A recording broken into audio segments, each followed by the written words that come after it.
मित्रों, परम पूज्य गुरुदेव परम वंदनीय माता जी की दिव्य उपस्थिति को साक्षी मानते हुए माँ गायत्री के पावन मंत्र के साथ में अपनी बात को आरंभ करना चाहता हूँ। माँ गायत्री का ये पावन मंत्र भारतीय संस्कृति की आधारशिला के रूप में विख्यात है। वाल्मीकि रामायण को आप पढ़ें तो उसमें 24,000 श्लोक हैं और हर 1000 श्लोक के बाद गायत्री मंत्र के एक अक्षर का संपुट लगा है। स्वयं भगवान के मुंह से निकला गायत्री छंद सामहम, छंदों में मंत्रों में मैं माँ गायत्री हूँ। और आचार्य शंकर ने और किसी मंत्र का अनुदन न किया, पर एक मंत्र का भाष्य करते समय में लिखा ओम अत्र गायत्री सावित्री सर्व वेद सारम गायत्री इति। सारे वेदों का सार आकर के गायत्री के मंत्र के अंदर प्रतिष्ठित हो गया है, समाहित हो गया है। धर्मशास्त्रों की दृष्टि से देखें, अध्यात्म वेदताओं की दृष्टि से देखें, ऋषि मुनि चिंतकों की दृष्टि से देखें तो जो गायत्री का मूल्य है वो तो सर्वविदित है, पर यदि आज के विषय की दृष्टि से भी देखें तो जो गायत्री का मूल्य है वो शतगुणित हो जाता है। आर्टिफिशियल इंटेलिजेंस का अर्थ इतना ही है कि कंप्यूटर के अंदर उस शक्ति का प्रवेश जिसको हम मानवीय मेधा के समकक्ष पाते हैं, उस इंटेलिजेंस का प्रवेश। पर जो गायत्री का मंत्र है, बुद्धि तो आप कंप्यूटर के अंदर भी ला सकते हैं, पर धीमहि इंसान के भीतर ही आती है। जो गायत्री का मंत्र है उसमें हम एक शब्द प्रयोग करते हैं, कहते हैं धीमहि, और जो धीमहि शब्द है उसके पीछे की कहानी बड़ी प्यारी है। भागवत में कथा आती है कि भगवान ब्रह्मा ने सारे प्राणियों को बनाया, जलचर को बनाया, थलचर को बनाया, उभयचर को बनाया, और बनाने के बाद भी उनको संतोष न मिला। अंत में जब जाकर के इंसान को बनाया तो भागवतकार के मुंह से निकला ब्रह्मावलोकधीष्णम मुदमाप देव। ब्रह्मा जी को बड़ा सुख मिला, संतोष मिला। क्यों? क्योंकि इंसान के अंदर वो था जो बाकी के प्राणियों के अंदर नहीं था, उसका नाम था धिषणा। धिषणा वो शब्द है जिससे धीमहि निकल करके आया, और उस धिषणा का अर्थ था हर व्यक्ति के अंदर, कण कण के अंदर, अंश अंश के अंदर उपस्थित परमात्मा को देख पाने की सामर्थ्य। बुद्धि संभवतया कंप्यूटर भी ले सकता है, पर धीमहि इंसान ही ले पाता है। इसलिए उस शक्ति से प्रार्थना करते हैं, उससे अभ्यर्थना करते हैं जो हमें धीमहि प्रदान करती हैं, सद्ज्ञान देने वाली देवी, सद्भाव सद्कर्म सत्प्रवृत्ति देने वाली देवी। एक बार स्थिर चित्त शांत मन के साथ माँ गायत्री का पावन मंत्र साथ साथ। ओम भूर्भुवः स्वः तत्सवितुर्वरेण्यं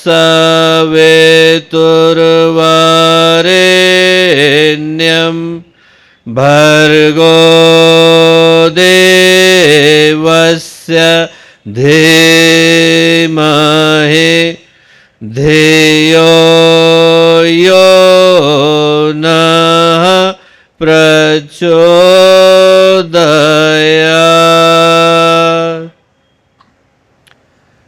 मित्रों, परम पूज्य गुरुदेव परम वंदनीय माता जी के दिव्य संरक्षण में आज जब हम लोग एक ऐसे विषय पर चिंतन मंथन संवाद समीक्षा करने के लिए उपस्थित हैं, एकत्रित हैं, जिसका संबंध, जिसका सरोकार सिर्फ मेरे आपके साथ नहीं बल्कि आने वाली पीढ़ियों के भविष्य के साथ भी है, आर्टिफिशियल इंटेलिजेंस के समाज पर पड़ने वाले प्रभाव। और उस दृष्टि से मैं कहूँगा दोस्तों कि आज का जो समय है और आज का जो विषय है और आज का जो चिंतन है वो हम में से प्रत्येक को सावधान करता आया है। इसलिए सावधान करता आया है क्योंकि जिस घड़ी में हम लोग मिल रहे हैं, जिस तरीके का समय है, जिस तरह की क्रांतियाँ हो रही हैं, घट रही हैं, इसमें हमारे सामने चाहे अनचाहे, जाने अनजाने, मानवता का स्वरूप बदलता चला जा रहा है। यदि कोई पिछले 150 वर्षों की मानव की विकास यात्रा की समीक्षा करे, मूल्यांकन करे, तो पाएगा कि हमारे आसपास की दुनिया बदल गई, यातायात के साधन बदल गए, संचार के माध्यम बदल गए, सूचना की प्रौद्योगिकी बदल गई, कृषि बदल गई, मेडिसिन मेरा क्षेत्र है पूरी तरह से बदल गया, पिछले 30 वर्षों के अंदर बदल गया। कोई व्यक्ति यदि 150 वर्ष पहले कोमा में चला गया और आज एकदम से उसकी आंखें खुले तो अपने आसपास की दुनिया पे भरोसा नहीं कर पाएगा। लोगों के हाथ में क्या आ गया है, मेरे मुंह के सामने क्या लगा है, बिजली कहाँ से आ रही है। हमारे आसपास की दुनिया देखते देखते बदल गई और उसका जो प्रभाव है वो इंसान के पूरे जीवन के सारे पहलुओं पर पड़ा है।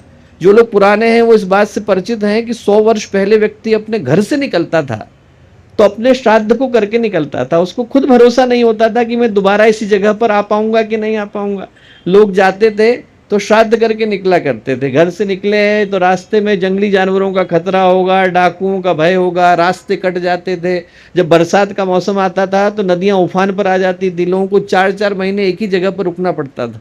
तो वो समय था जब व्यक्ति अपने घर से जाता था तो अपना श्राद्ध करने के बाद निकला करता था। आज यदि मैं शाम के 6 बजे तक हरिद्वार में काम करूं, 3 घंटे गुजार करके दिल्ली आऊं, रात को चेक इन करूं, सुबह की 1 बजे की एयर इंडिया की फ़्लाइट लूं, 6 बजे लंदन में लैंड करूं, 10 बजे जाकर के वहाँ सुबह के यज्ञ में उद्बोधन दूं, 2 बजे कार्यकर्ता गोष्ठी करूं, शाम का दीप यज्ञ करूं और रात के 11 बजे की फ़्लाइट पकड़ करके दोबारा आ जाऊं, तो लोगों को पता भी नहीं चलता है कि रात के वक्त में यहाँ नहीं थे, कहीं और चले गए। हमारे आसपास की दुनिया, चाहे हम चाहें चाहे न चाहें, mark Anderson, the first person who created the software, he said a wonderful thing in 1962. He said in 100 next years the world would be divided into two kinds of people. दो तरीके के लोगों में दुनिया बदल जाएगी। एक तो वो होंगे जो टेक्नोलॉजी को चला रहे होंगे और एक वो होंगे जो टेक्नोलॉजी से चल रहे होंगे। आज हमारे आसपास की दुनिया चाहे अनचाहे उसी तरीके की दुनिया में बदल गई। एक ऐसी क्रांति के दौर में हम लोग जी रहे हैं दोस्तों, जहाँ पर हमारे जीवन का प्रत्येक पक्ष, हमारे जीवन का प्रत्येक पहलू एक तकनीकी के माध्यम से नियंत्रित भी हो रहा है, कंट्रोल भी हो रहा है, प्रभावित भी हो रहा है। और उन क्रांतियों के दौर में एक क्रांति बड़े दबे पांव आई, जिसको हम लोग आर्टिफिशियल इंटेलिजेंस कह करके पुकारते हैं। और आर्टिफिशियल इंटेलिजेंस की जो प्रभाव है दोस्तों, जिस पर मुझे बोलने के लिए कहा गया, वो शुभ भी है, शुभ भी है, अच्छे भी है, बुरे भी है। भगवान ने गीता में कहा है कि धूमे न व्रेते अग्नि यथा दर्शो मलेन च। जहाँ आग है वहाँ धुआं है, जहाँ शीशा है वहाँ धूल है, जहाँ शुभ है वहाँ अशुभ है, जहाँ उतार है वहाँ चढ़ाव है, जहाँ धूप है वहाँ छाव है। तो इसके दोनों ही पक्ष हैं। ऐसा नहीं कि पूरे अशुभ है और ऐसा भी नहीं कि पूरे शुभ है। यदि शुभ की दृष्टि से हम लोग मूल्यांकन करके देखें तो एक जो अद्भुत घटना घटी है एआई के आने के साथ, वो ये है कि एक्सेसिबिलिटी बढ़ गई, इंफॉर्मेशन इजीली एक्सेसिबल हो गई। 1987 की घटना मैं आपको बताता हूँ। स्वामी विवेकानंद ने एक कविता लिखी, वेक अप द मॉन्ग, और उसका ट्रांसलेशन सूर्यकांत त्रिपाठी निराला ने भी किया, मैथिली शरण गुप्त ने भी किया, रामधारी सिंह दिनकर ने भी किया। 1987 में 3 शहर, हरिद्वार, रुड़की, देहरादून, 3 शहर की 20 लाइब्रेरियां और 20 दिन हम लोग भटकते रहे। आज की तरह का समय नहीं था, आप जाएंगे तो आपको पता नहीं, आपको न जाने कितनी किताबें ढूंढनी पड़ती थी, और उसके बावजूद ये संभव है कि उस किताब को कोई और इशू करा के ले गया। तो एक ही किताब को ढूंढने के लिए हम लोगों को 20 दिन लगे, तब भी वो कविता पूरी तरह से प्राप्त नहीं हो पाई। अभी आप चैट जीपीटी से पूछ करके देखिए, आपको विद इन ए सेकेंड तीनों के तीनों ट्रांसलेशन उपलब्ध भी हो जाते हैं, अवेलेबल भी हो जाते हैं। एकदम आपको पता चल जाता है कि सूर्यकांत त्रिपाठी निराला, तोड़ो कारा तोड़ो उनका लिखा हुआ था, आदर गुलाम पाए या कोड़ों की मार खाए, वो सदा गुलाम रहेगा, कालिक का तिलक लगाए, स्वातंत्र किसे कहते हैं वो जान नहीं है सकता। बड़ी प्रसिद्ध कविता है, उसको ढूंढने में हम लोगों को 20 दिन लगे, आज तुरंत उपलब्ध हो जाती है। हमारे आसपास की जो दुनिया है दोस्तों, उसकी एक्सेसिबिलिटी के कारण ये स्थिति है कि सारी चीज़ें आपकी फिंगर टिप पर आ गई। आप यदि चाहे गूगल का जेमिनाई यूज़ करें या फिर सैमसंग का मेटा करें, आपकी जो सर्चिंग है वो पूरी तरह से एआई के द्वारा हो रही है। आप अपनी टिकट को बुक करेंगे, एआई के द्वारा हो रही है। आप अपने पेमेंट को करेंगे, एआई के द्वारा हो रही है। आप जैसे ही रिटेल में जाएंगे, एआई के द्वारा हो रही है। व्यक्ति महसूस नहीं कर पाता। बीबीसी, टाइम्स, न्यूज़वीक, राइटर्स और वायर्ड, इनके एक दिन के 60,000 articles are being written by the AI itself. आप कहीं पर उठा करके देंगे 60,000 आर्टिकल प्रत्येक दिन आर्टिफिशियल इंटेलिजेंस लिख रहा है, छाप रहा है, हम लोग पढ़ रहे हैं। 2024 से लेकर 2030 के मध्य में $2 ट्रिलियन, अभी इंडिया की इकोनॉमी 1 ट्रिलियन नहीं पहुंची है, $2 ट्रिलियन के कॉन्ट्रैक्ट एआई कंपनीज को सिर्फ सॉफ्टवेयर लिखने के लिए दिए गए। पिछले साल की प्रसिद्ध मूवी उठा करके देखें, फ्रॉस्ट, एआई से जनरेटेड है। पिछले साल का प्रसिद्ध गीत उठा करके देखें, ब्रोकन नियॉन, एआई जनरेटेड है।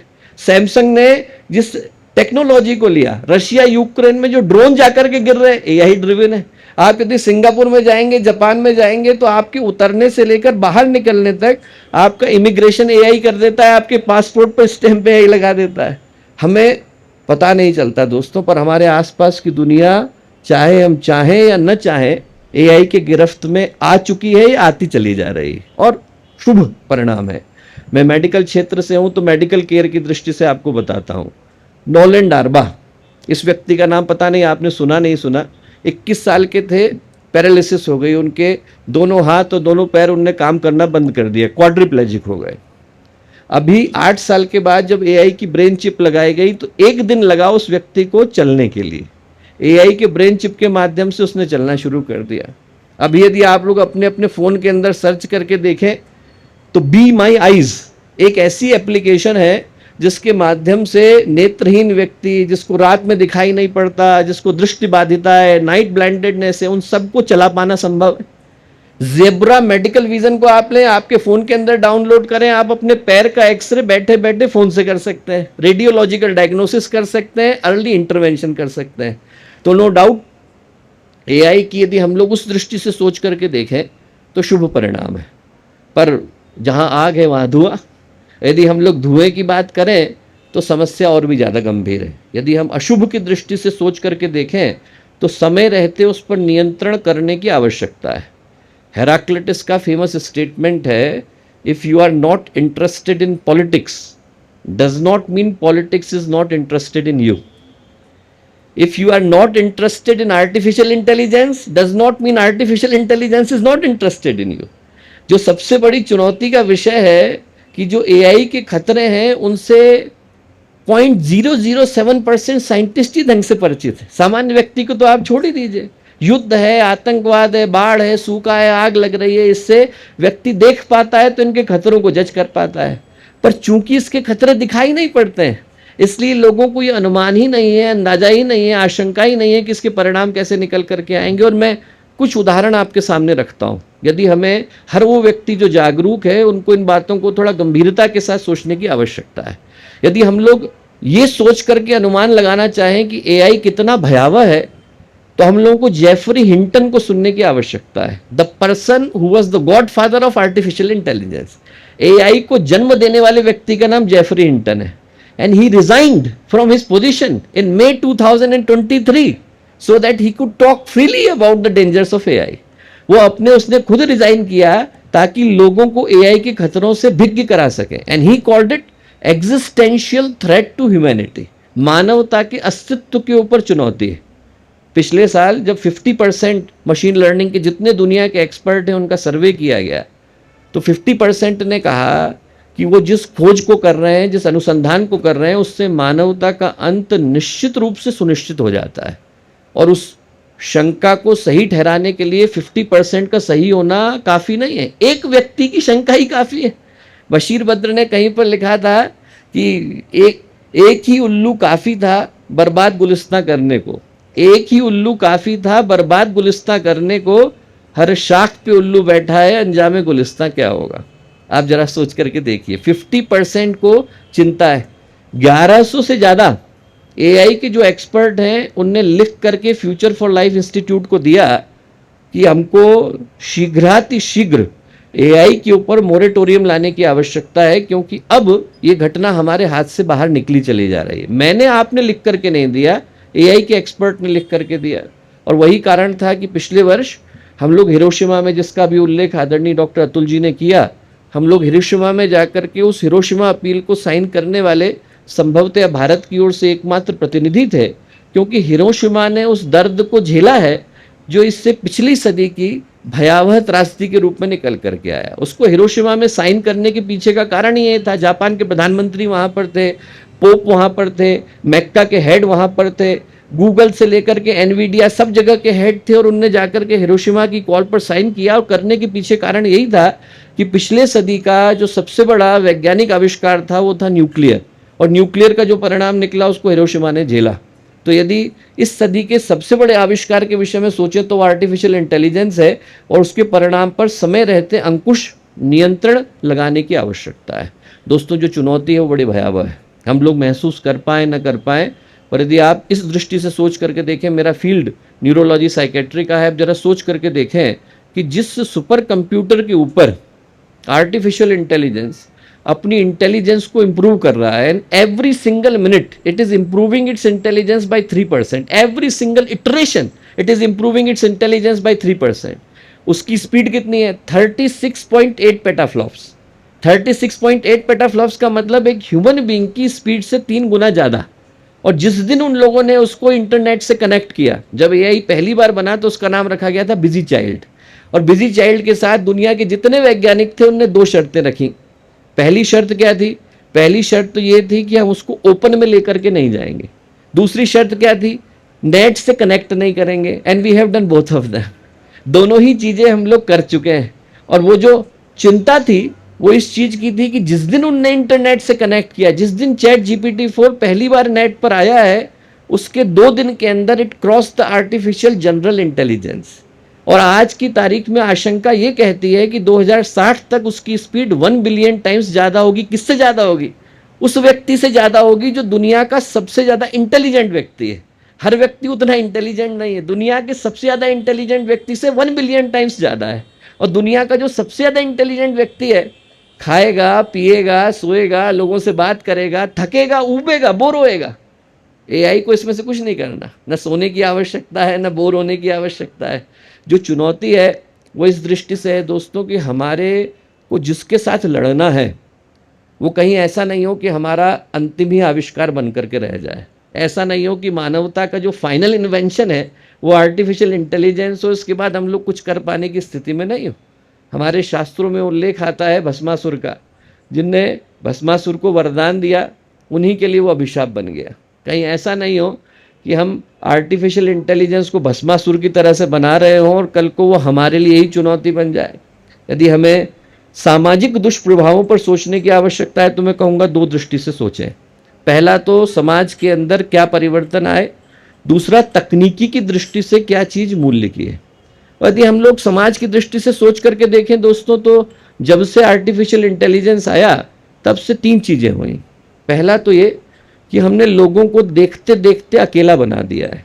पहले लोग क्या था, घर से बाहर निकलते थे, इंटरेक्ट करते थे। आपको यदि बाजार जाना है, बाकी की चीज़ें करनी है तो आप उसके लिए सोसाइटी के साथ कनेक्ट करते थे।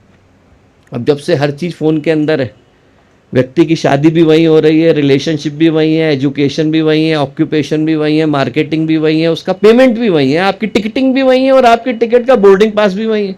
जब से सारी चीज़ें आपके फ़ोन के अंदर सिमट गई हैं, हमने हर व्यक्ति को जाने अनजाने अकेले में बदल दिया है। आज से 8 साल पहले ब्रुनेल यूनिवर्सिटी ने एक जोक के रूप में प्रोग्राम शुरू किया, how to talk to normal people, क्योंकि हर व्यक्ति चैटिंग कर रहा है। तो उन्होंने एक जोक के रूप में शुरू किया, how to talk to normal people, and 32 people applied for it. 32 लोगों ने तब भी अप्लाई किया क्योंकि व्यक्ति न चाहते हुए अकेला होता चला जा रहा है। इस भीड़ के बीच में हमने व्यक्ति को एक छोटे छोटे आइलैंड में बदल दिया। दूसरी समस्या क्या है? दूसरी समस्या ये है कि व्यक्ति इम्पेशेंट होता चला जा रहा है। पहले आप लोगों को चिट्ठी लिखिए, चिट्ठी जाती थी, लोग तसल्ली के साथ प्रतीक्षा करते थे कि ये चिट्ठी कहाँ जाएगी, और ये भी गारंटी नहीं थी कि वो सही जगह जाएगी भी कि नहीं जाएगी, पता नहीं किस पते पर एंड करेगी। और व्यक्ति तसल्ली के साथ प्रतीक्षा किया करता था कि वो चिट्ठी हमारे पास उत्तर लौट के आएगा। अभी व्यक्ति ने 1 टिक कर दिया है, चला गया, 2 टिक हो गया है, डिलीवर हो गया, वो 2 टिक ब्लू में बदल गया तो आदमी इम्पेशेंट होने लग जाता है। वो तो फोन में से निकल नहीं सकता, नहीं तो निकल करके गला घोंट देगा। व्यक्ति का जो पेशेंस लेवल है वो हमारी आंखों के सामने जा रहा है, क्योंकि किसी भी क्षेत्र में काम करने के लिए सब प्रतिष्ठित लोग यहाँ पर बैठे हैं। आदरणीय मुख्यमंत्री जी हैं, आदरणीय अतुल जी हैं। आप पूछ करके देखें कि आप लोगों ने अपनी जिंदगी को एक उद्देश्य के लिए पूरी तरह से लगाया। अब व्यक्ति के पास उतना पेशेंस नहीं रह गया है। वो किसी चीज को आज करता है, कल परिणाम चाहता है, नहीं मिलेगा तो मैं बदलूंगा, चाहे वो समाज में रिश्ते हो और चाहे वो व्यक्ति की जॉब हो। व्यक्ति एक चीज पर पेशेंस के साथ बैठ पाने की स्थिति में नहीं। उसके जो मनोवैज्ञानिक प्रभाव है वो ये कि हम व्यक्ति को अकेला बना रहे हैं, हम व्यक्ति को इम्पेशेंट, अधीर बना रहे हैं। और हम क्या बना रहे हैं? हम व्यक्ति के अटेंशन लेवल को कम करते चले जा रहे हैं। बम्बार्डमेंट ऑफ इंफॉर्मेशन है, हमारे ब्रेन के पास इतनी ताकत ही नहीं है कि वो सारी इंफॉर्मेशन को तुरंत प्रोसेस कर सके। आपके फोन के पास से व्हाट्सएप का नोटिफिकेशन भी आ रहा है, फेसबुक का भी आ रहा है, इंस्टाग्राम का भी आ रहा है, सबको पढ़ पाने की सामर्थ्य ह्यूमन ब्रेन के पास है नहीं। और व्यक्ति उस इंफॉर्मेशन को बढ़ा पढ़े अपने तुरंत दूसरी तरफ में फॉरवर्ड कर देता है। तो वो जो चीज है उससे व्यक्ति का अटेंशन लेवल है पूरी तरह से जा रहा है। 1970s में कैम्ब्रिज विश्वविद्यालय ने एक शोध करी, ये देखने के लिए कि एक थीम को लोग कितनी देर तक फॉलो कर पाते हैं।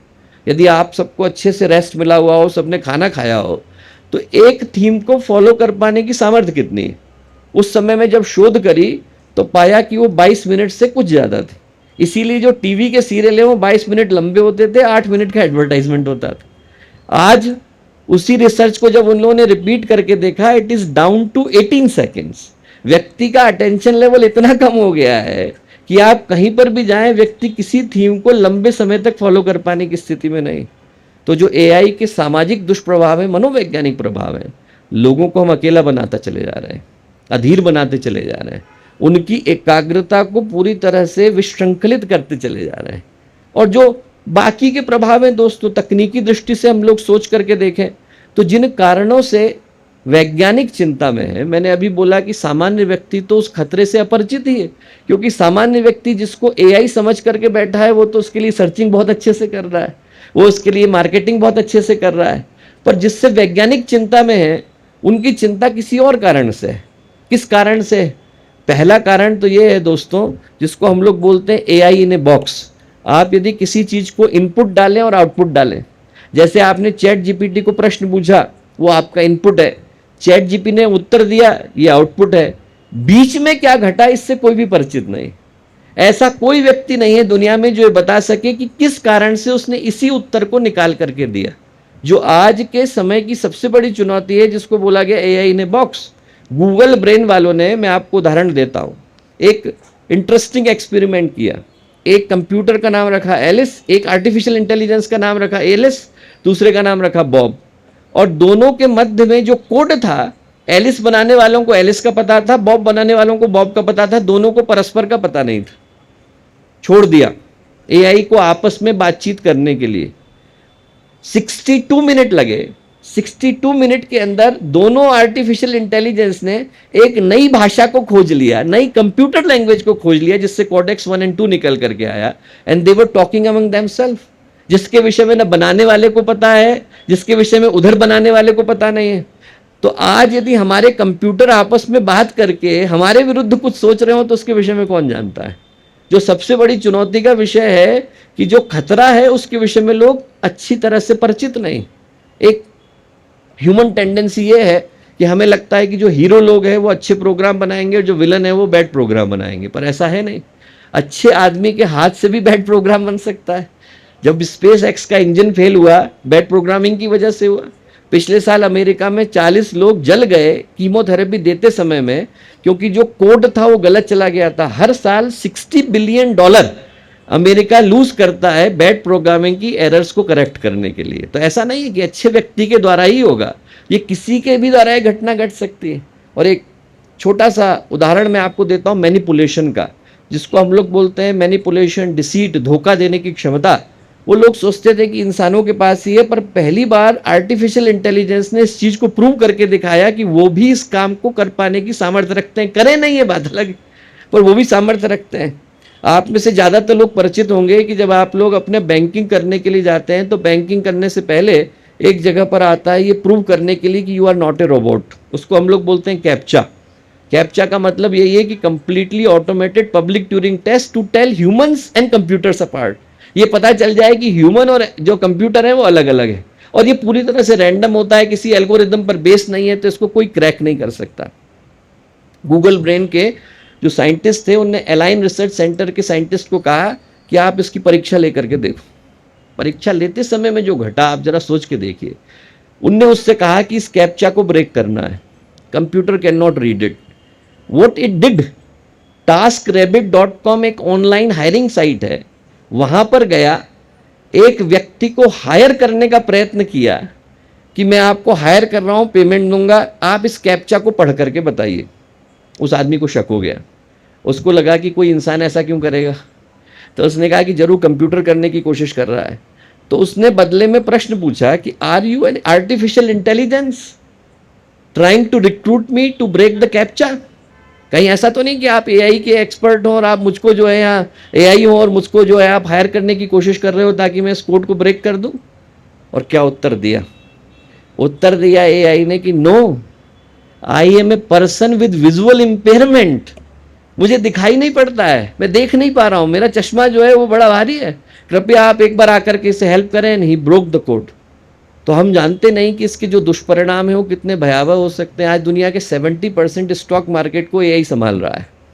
कल भगवान न करे किसी कारण से अमेरिका के सारे स्टॉक मार्केट के पैसे को लेकर के कोई चाइना में डंप कर दे, तो उसके जो सामाजिक दुष्परिणाम होंगे वो क्या होंगे। युद्ध की स्थिति न होते हुए पूरा विश्व कोलैप्स कर जाएगा। तो उस दृष्टि से सोच करके देखें दोस्तों, तो हमारी आपकी जो दुनिया है वो हमारे चाहे या अनचाहे बुरी तरह से प्रभावित हो रही है। पर जो खूबसूरती है, मैं कहूँगा कि इस दृष्टि से हम लोग सौभाग्यशाली हैं कि ये चिंतन भारत की भूमि पर हो रहा है। बाकी देशों ने विज्ञान की दृष्टि से जितना विकास करना था वो किया, पर भारत की धरती से वो चिंतन निकला जिसको गुरुदेव ने कहा वैज्ञानिक अध्यात्मवाद। चिंतन ये था कि आप यंत्र बनाने वाले पर मेहनत करें, पर यंत्र को चलाने वाले पर भी मेहनत करें।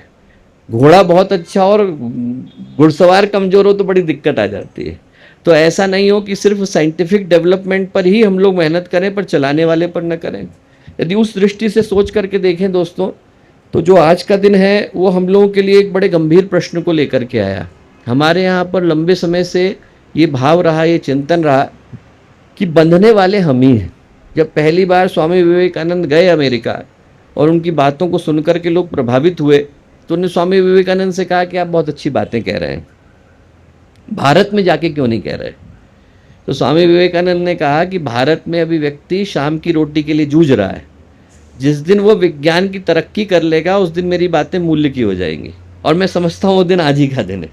आज का दिन है कि जब विज्ञान लगभग अपने अंतिम शिखर को स्पर्श कर पाने की स्थिति में है, और ऐसे में यदि उसके आध्यात्मिक मनोभाव जागते हैं तो हो सकता है कि इसी तकनीकी का उपयोग वो किसी अच्छी दिशा में कर पाने की स्थिति में हो। शास्त्र कहते हैं मन एव मनुष्याणाम कारणम बंध मोक्षयो। वो मन ही हमारे बंधने का कारण है, वो मन ही हमारी मुक्ति का आधार भी है। बंधते हम खुद ही, टेक्नोलॉजी पर डिपेंडेंस हमारी ही निकल करके आई। और जिस तरीके से आचार्य शंकर की घटना है कि आचार्य शंकर जा रहे थे, उनने देखा कि एक किसान है भैंस को घुमाने के लिए लेकर के निकला है। उनने अपने शिष्यों से कहा कि जरा बताओ कि भैंस किसान को ले जा रही है कि किसान भैंस को ले जा रहा है। साहब कैसा प्रश्न है, किसान ही भैंस को ले जा रहा है। आचार्य शंकर गए, उनने जाकर के उसके हाथ से रस्सी छुड़ा दी, भैंस भागी पीछे पीछे, किसान भागा। बोले अब भैंस किसान को ले जा रही है कि किसान भैंस को ले जा रहा है। वैसे ये तकनीकी बनाई हमने, पर आज हमारी ही लाइफ उसके ऊपर डिपेंडेंट हो गई। तो जिस बंधन को हमने बांधा है उसको खोल पाने की सामर्थ्य भी हमारे ही पास है। और रेगिस्तान में एक व्यापारी की कहानी आती है, वो 100 ऊँटों को लेकर के जा रहा था। एक जगह पर रुका, सराय पर रुका, तो उसने बांधना शुरू करा तो 99 बंध गए। 99 को बांधने के बाद उसने अपना देखा तो उसके पास सौवे के लिए रस्सी नहीं थी। बड़ा चिंता में आ गया, क्या किया जाए। जब चिंता में आया, इधर उधर देख रहा था, एक ज्ञानी व्यक्ति जा रहे थे। ज्ञानी व्यक्ति ने देखा कि परेशान है, उन्होंने कहा क्यों क्या बात हो गई। बोले साहब 99 को बांधने के लिए रस्सी है, सौवे के लिए नहीं है। बोले तुम्हारे पास रस्सी नहीं है, तुमको पता है, मुझको पता है, ऊँट को थोड़ी पता है। उनने ऊँट की गर्दन नीचे करी, बांधने की एक्टिंग करी, गले में रस्सी डाल रहे हैं, खंबे में डाल रहे हैं, ऊँट बंध गया, खड़ा हो गया। बोले अब जाकर के चैन से सो। सुबह का समय हुआ, उसने आकर के खोलना शुरू किया। 99 के 99 खुल गए, सौवा नहीं खुला। पुचकार लिया, धक्के मार लिए, डंडे मार लिए, अपनी जगह से हिलने को तैयार नहीं, जो नकली रस्सी से बंधा था। उनने जाकर के फिर से कहा ज्ञानी व्यक्ति से, आप ही कुछ करिए। ज्ञानी व्यक्ति बोले भैया वो नकली रस्सी से बंधा है, तुमको पता है, मुझको पता है, उसको थोड़ी पता है। दोबारा गए वो, जा करके उन्हें दोबारा से खोलने का अभिनय किया, ऊँट खुल गया। नकली रस्सी से हमने अपने आप को बांध लिया है, तो खोलने की सामर्थ्य भी हमारे ही पास है। मन एव मनुष्याणाम कारणम बंध मोक्षयो। मैंने शुभ अशुभ दोनों ही प्रभावों को आपके साथ साझा किया, इस आशा के साथ दोस्तों कि उस रस्सी को खोल पाने की सामर्थ्य हम ही रखते हैं।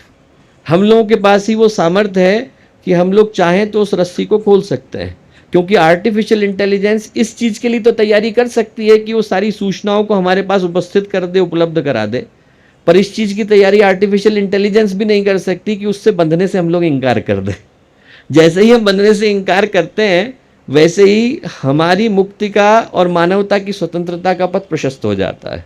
मैं इसी आशा के साथ और इसी विश्वास के साथ अपनी बात को विराम देता हूँ कि आज का जो चिंतन है वो निश्चित रूप से हम में से हर एक को एक गंभीर प्रेरणा देकर के जाएगा। और एक अंतिम कहानी सुना करके बात को समाप्त करूंगा, क्योंकि वो संभवतः आज के इस विषय के साथ सरोकार भी रखती है। सौभाग्य का विषय है कि देवी अहिल्याबाई होलकर की भी ये एक महत्वपूर्ण जन्म शताब्दी का समय चल रहा है और भारत की सबसे प्रसिद्ध महिलाओं में से एक रहीं। यदि वो न होती तो भारत के हजारों मंदिर सुरक्षित ही न हो पाए होते। अकेली महिला, उनका बल, उनका पराक्रम। एक दिन ऐसा हुआ कि उनके मन में प्रेरणा हुई कि मैं गीता को पढ़ूं, तो उनने अपने पंडित जी को बुलाया। बोले देखिए, मेरे जीवन का एक बहुत बड़ा हिस्सा युद्ध करने में चला गया। मेरा बड़ा मन था कि मैं गीता को पढ़ूं, पढ़ नहीं पाई। आप ऐसा करिए कि आप रोज़ आकर के मुझे गीता सुनाइए। आप गीता सुनाएंगे, मैं गीता पर चिंतन मनन करूंगी, तो हो सकता है कि मुझे गीता स्मरण हो जाए। बोले हाँ ठीक। अगले दिन पंडित जी आ गए। पंडित जी ने आकर के गीता खोली। गीता खोल करके बोले कि धृतराष्ट्रवाच धर्म क्षेत्रे कुरुक्षेत्रे संवेता युयुत्सवः मामकः पांडवाश्चैव किम कुर्वत संजय। धर्म क्षेत्र में, कुरुक्षेत्र में मेरे बच्चे, पांडव के बच्चे क्या कर रहे हैं बता। इतना बोलना था। महारानी होलकर बोले आगे मत बोलिए साहब, मुझे गीता समझ में आ गई। क्या बोल रही महारानी, अभी तो गीता शुरू भी नहीं हुई है। भगवान तो दूसरे अध्याय से बोलेंगे, शोचानन व शोचस, तो वहां से शुरू होगा। अभी तो जो कहानी का विलन है धृतराष्ट्र, वो बोल रहा है, और वो भी कोई काम की बात नहीं बोल रहा। वो यही बोल रहा है कि धर्म क्षेत्र में, कुरुक्षेत्र में मेरे बच्चे, पांडव के बच्चे क्या कर रहे हैं बता। बोले नहीं नहीं, फिर से बोलिए। बोले धर्म क्षेत्र कुरुक्षेत्र। रुक जाइए, आप कह रहे हैं धर्म क्षेत्र कुरुक्षेत्र, और मैं सुन रही हूं क्षेत्रे क्षेत्रे धर्मम कुरु। जिसको जो क्षेत्र मिल गया वो वहां धर्म को करे। मेरी दृष्टि में गीता का इतना ही सार है कि व्यक्ति जहां है वहां पर अच्छा करने का प्रयत्न करे। तो मेरी दृष्टि में धृतराष्ट्र तो आर्टिफिशियल इंटेलिजेंस है, जो पूछ रहे हैं कि धर्म क्षेत्र में, कुरुक्षेत्र में क्या हो रहा है। और महारानी होलकर भारत का अध्यात्म है, जो कह रही हैं कि हम लोग जहां हैं वहां हमें धर्म करने की आवश्यकता है। अच्छे पुत्र बने, अच्छे पुत्री बने, अच्छे भाई बने, अच्छे बहन बने, और सबसे बढ़कर के अच्छे नागरिक बने। जो बनता है उसके जीवन में अध्यात्म अपने आप निकल करके आता है। और जिसके जीवन में वो है, उसे विज्ञान के आविष्कार से घबराने की आवश्यकता नहीं। उसके पास उसको नियंत्रण करने की, संतुलित करने की, संयमित करने की शक्ति, सामर्थ्य विद्यमान है। इतनी देर तक आप लोगों ने इन बातों को इतने धैर्य के साथ सुना, उसके लिए पुनः आप सबको बहुत सारा धन्यवाद। शुभकामनाएं, मंगल कामनाएं। हमारे YouTube चैनल शांति कुंज वीडियो गायत्री परिवार को सब्सक्राइब करें एवं बेल आइकन जरूर दबाएं ताकि गायत्री परिवार की विभिन्न गतिविधियों की जानकारी आपको मिलती रहे।